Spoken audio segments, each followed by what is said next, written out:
Morning, good afternoon, good evening. Manish MM tax club में आपका स्वागत है। सीबीआईसी ने 6 अक्टूबर 2021 को दो सर्कुलर इशू किए हैं, सर्कुलर नंबर 163 एंड 164। ये दोनों भी सर्कुलर है for clarification regarding GST rate, classification of goods and exemptions of the goods based on the recommendation of 45th council meeting held on 17 सितंबर 2021। तो जो हमारी जीएसटी की काउंसिल मीटिंग हुई थी 17 सितंबर को, उसमें जो भी रिकमेंडेशंस आए थे ऑन जीएसटी रेट और या फिर क्लासिफिकेशन ऑफ गुड्स और सर्विसेज, तो उसके रिगार्डिंग जो भी इम्प्लीमेंटेशन हुए, नोटिफिकेशंस आए हैं, उसके रिलेटेड ही ये क्लैरिफिकेशंस है कि कौन से प्रोडक्ट्स पे क्या जीएसटी रेट आएगा, कौन से प्रोडक्ट का क्या क्लासिफिकेशंस आएंगे। बिकॉज नोटिफिकेशन के बाद गवर्नमेंट के पास ये रिकमेंडेशन बहुत सारे गए, यहाँ पे क्लैरिटी नहीं थी, तो उसके रिगार्डिंग सीबीआईसी ने ये क्लैरिफिकेशन इशू किए हैं। तो देखते हैं कौन कौन से प्रोडक्ट के लिए क्लैरिफिकेशन है यहाँ पे, और हम क्विकली देखेंगे। ये 9 पेजेस का सर्कुलर है 163 और 7 पेजेस का है 164। पहले 163 देखेंगे, देन नेक्स्ट वीडियो में सर्कुलर नंबर 164 देखेंगे। फर्स्ट जो यहाँ पे क्लैरिफिकेशन आया है वो है for the fresh and dry fruits and nuts. तो यहाँ पे जो क्लैरिफिकेशन इन्होंने दिया है, हम पूरा डिटेल इसका नहीं पढ़ते हैं, जस्ट कौन से प्रोडक्ट के लिए कितना रेट क्लैरिफाई किया है गवर्नमेंट ने, वो देखेंगे।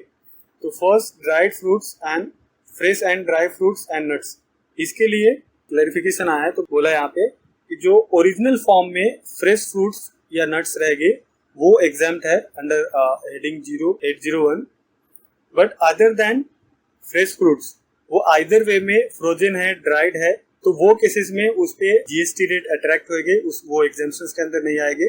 और जीएसटी रेट जो भी रेट शेड्यूल के अंदर 5% या 12% एप्लीकेबल है वो प्रोडक्ट पे, फ्रूट्स पे, नट्स पे, वो रेट से जीएसटी एप्लीकेबल होगी। तो यहाँ पे एग्जाम्पशंस फ्रूट्स एंड नट्स पे दिया गया है सिर्फ उस चीजों के लिए जो कि फ्रेश फॉर्म में है, ओरिजिनल फॉर्म में है, उसका कोई भी प्रोसेसिंग नहीं हुआ है। नेक्स्ट देखते हैं, नेक्स्ट है टैमराइट सीड्स। टैमराइट सीड्स के लिए यहाँ पे जो गवर्नमेंट ने क्लैरिफिकेशन दिया है वो है ये कि जो टैमराइट सीड्स या फिर अदर सीड्स, अगर वो सोविंग पर्पस के लिए यूज नहीं होता है तो उस पर 5% का जीएसटी आएगा।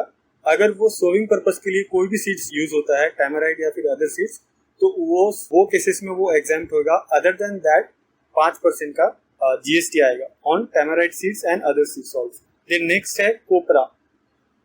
कोपरा जो नारियल का प्रोडक्ट होता है उसके लिए यहाँ पे क्लैरिफिकेशन आया है। फर्स्ट तो कोपरा का यहाँ पे डेफिनेशन इन्होंने दिया है, और copra is a dried flesh of coconut generally use for extraction of coconut oil.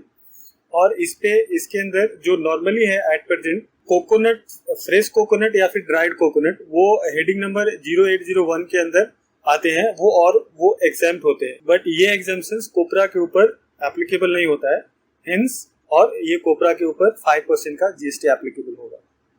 Then next है pure Hina products, pure Hina powder and leaves.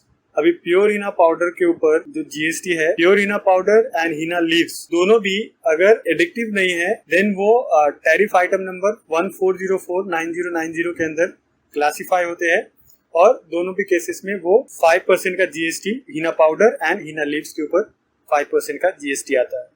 Then next, mehndi paste in cons, जो मार्केट में मिलता है पैक्ड फॉर्म में मेहंदी, उसके ऊपर जो जीएसटी एप्लीकेबल होगा फॉल होते हैं 1404 या फिर 3305 हेडिंग के अंदर।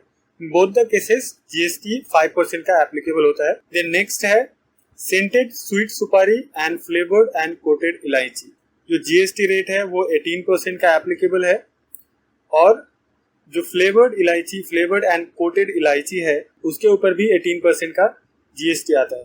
जो नॉर्मल ओरिजिनल फॉर्म में इलायची होता है वो एग्जाम्प्ट है अंडर जीएसटी, बट बिकॉज जो कोटेड फ्लेवर्ड इलायची है उसमें बहुत सारी चीजें एडेड होती है, एडेड फ्लेवर होता है, तो इसके लिए उसको सब हेडिंग नंबर 2106 के अंदर रखा गया है, और इस पे 18% का फ्लेवर्ड एंड कोटेड इलायची पे जीएसटी आता है। देन नेक्स्ट जो है वो है for GST on reverse spent grain, dried distillery grain with soluble and other such receives. तो ये केसेस में जो जीएसटी रेट है वो 5% का रेट आता है, reverse spent grain, dried grain with soluble. Then GST rate on all pharmaceutical goods falling under head 3006। तो हेडिंग नंबर 3006 के अंदर वो सारे फार्मास्यूटिकल गुड्स जो फॉल होते हैं ये हेडिंग के अंदर, उस पे जीएसटी रेट एप्लीकेबल है 12%। Then all laboratory reagents and other falling under heading 3882। Basically ये जो हेडिंग 3822 है वो diagnostic and laboratory reagents, certified reference materials etcetera ये सारे कवर करते हैं। तो ये सारे प्रोडक्ट्स पे 12% का जीएसटी रेट एप्लीकेबल होता है। देन जो क्लैरिफिकेशन है वो है regarding requirement of original import essentiality certificate issued by the directorate general of hydrocarbon on each inter state stock transfer of goods imported at concessional GST rate for the petroleum operations. Basically जो petroleum operations के लिए जो manufacturers है, vendors है, जो material import कराते हैं उसके लिए एक सर्टिफिकेट लेना पड़ता है from directorate general of hydrocarbon से, और वो सर्टिफिकेट के बेसिस पे कम कॉस्ट पे उनको इंपोर्ट करने को मिलता है।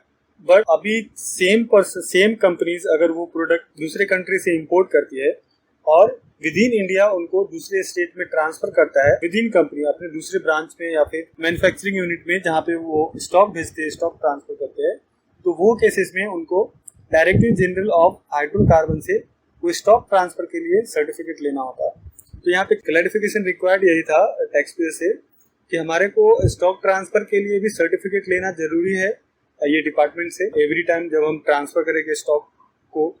तो गवर्नमेंट ने यहाँ पे क्लैरिफाई किया है कि बेसिकली आप एक ओरिजिनल सर्टिफिकेट जब भी इशू कराते हैं इंपोर्ट कराने के लिए वो स्टॉक्स को, वो मटेरियल को, तो वो मटेरियल आप with in India inter transfer कर सकते हैं, इंटर स्टेट ट्रांसफर कर सकते हैं।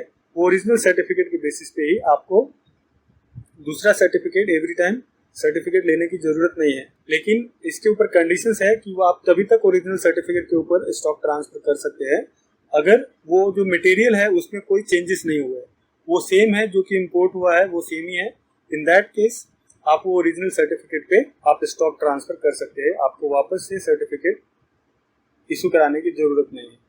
उसके बाद जो क्लैरिफिकेशन आया है वो है for GST rate on external batteries sold along with UPS system और इन्वर्टर। अभी यहाँ पे इशू ये है कि जो एक्सटर्नल बैटरीज है उस पे हायर रेट है, 28% का रेट आता है, और बट जो यूपीएस सिस्टम है या फिर इन्वर्टर है उसके ऊपर 18% का जीएसटी आता है। तो टैक्स पेयर्स के क्वेरीज ये है कि अगर वो सेम इनवॉइस के ऊपर एक्सटर्नल बैटरी सोल्ड करते हैं विथ यूपीएस सिस्टम और इन्वर्टर, तो उस पे आइदर 18% का रेट लगाएंगे या फिर 28% का रेट लगाएंगे। तो इसके लिए गवर्नमेंट ने क्लैरिफाई किया है कि जो एक्सटर्नल बैटरीज है और यूपीएस सिस्टम या इन्वर्टर है, दोनों भी आइडेंटिफिएबल प्रोडक्ट है, दोनों का आइडेंटिफिएबल प्राइस है और दोनों के लिए सेपरेट रेट भी है। तो इसके लिए इवन अगर एक इनवॉइस पे ही दोनों भी इन्वर्टर्स और UPS system and external batteries दोनों भी अगर एक ही इनवॉइस पे इशू करते हैं, इन दैट केस ऑल्सो दोनों पे जो जीएसटी का रेट होएगा वो डिफरेंट होएगा। जो एक्सटर्नल बैटरी और जो यूपीएस सिस्टम या इन्वर्टर के ऊपर 18% का जीएसटी है, तो इन्वर्टर के ऊपर 18% रहेगा एंड एक्सटर्नल बैटरी के ऊपर 28% का जीएसटी रहेगा। देन जो नेक्स्ट क्लैरिफिकेशन है वो है for applicability of GST on solar power projects.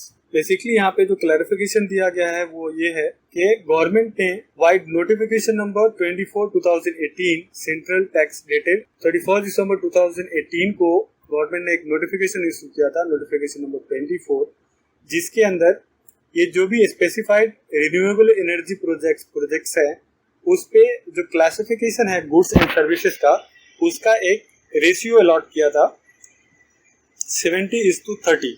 मतलब जो भी सप्लाईज करेंगे उसमें 70% गुड्स कंपोनेंट होगा और 30% सर्विस कंपोनेंट होगा in case of renewable energy projects.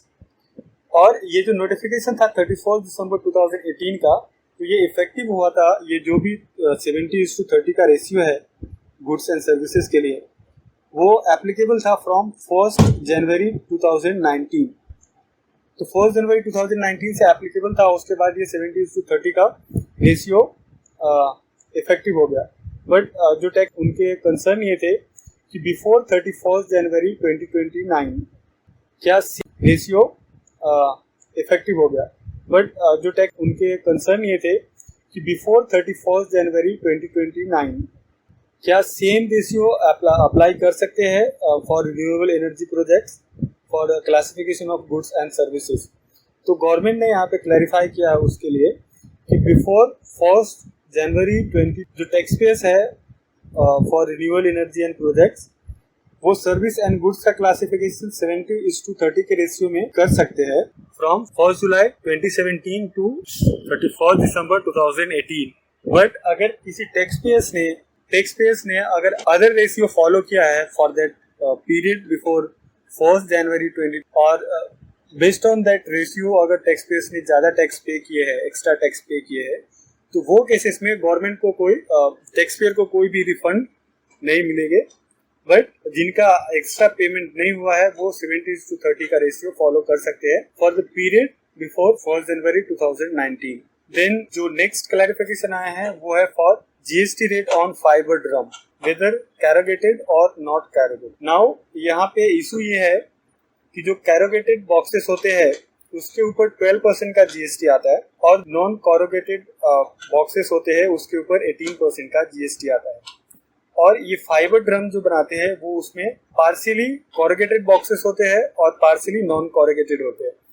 तो जो टैक्स पेयर्स है उनके कंसर्न ये थे कि आइदर बिकॉज ये फुल कैरोगेटेड नहीं होता है फाइबर ड्रम, तो उसके ऊपर आइदर 12% का जीएसटी आएगा या फिर 18% का जीएसटी आएगा। तो ये जीएसटी काउंसिल मीटिंग जो रिसेंट जीएसटी काउंसिल मीटिंग हुई है 45th मीटिंग, उसके अंदर ये क्लैरिफाई किया गया था कि जो जीएसटी रेट होगा फाइबर ड्रम के ऊपर वो यूनिफॉर्म होगा 18% से। और सर बिकॉज उसमें कैरोगेटेड एंड नॉन कैरोगेटेड दोनों भी होते हैं प्रोडक्ट्स, तो उस पर यूनिफॉर्म 18% का जीएसटी रेट एप्लीकेबल होगा फॉर द फाइबर ड्रम।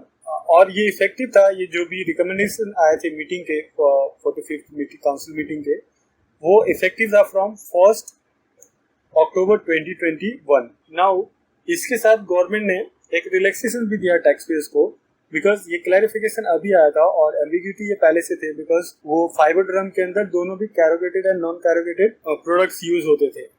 सो इसके लिए गवर्नमेंट ने एक रिलैक्सेशन दिया कि अगर किसी टैक्स पेयर्स ने 12% के रेट से अगर फाइबर ड्रम पे उन्होंने टैक्स पे किया है तो वो डीम्ड किया जाएगा, माना जाएगा कि उन्होंने फुल रेट से टैक्स भरा है। बिकॉज ये रिकमेंडेशन है या जो भी चेंजेस लाया गया है वो है फ्रॉम, तो जो डिपार्टमेंट है वो डिफरेंशियल अमाउंट टैक्स पेयर से रिकवर नहीं करेगी, वो माना जाएगा कि जो टैक्स पेयर ने 12% के रेट से भरा है वो फुल रेट से पेमेंट है। साथ ही साथ यहाँ पे एक कंडीशन भी रखा है गवर्नमेंट ने कि अगर किसी ने 12% की जगह 18% से फाइबर ड्रम के ऊपर टैक्स भरा है, वो केसेस में टैक्स पेयर्स ने अगर 18% के ऊपर से बढ़ गया तो उसको कोई रिफंड इशू नहीं किए जाएगा। तो ये थे clarification of CBIC wide circular number 163। आप ये सर्कुलर हमारे टेलीग्राम चैनल MM-Tax Club के नाम से हमारा टेलीग्राम चैनल है, वहाँ से एक्सेस कर सकते हैं। और नेक्स्ट वीडियो में देखेंगे 164 के अंदर कौन कौन से प्रोडक्ट्स के लिए कौन कौन से रेट्स के लिए क्लैरिफिकेशन दिए गए हैं। So thank you for your time, share this video, subscribe my channel.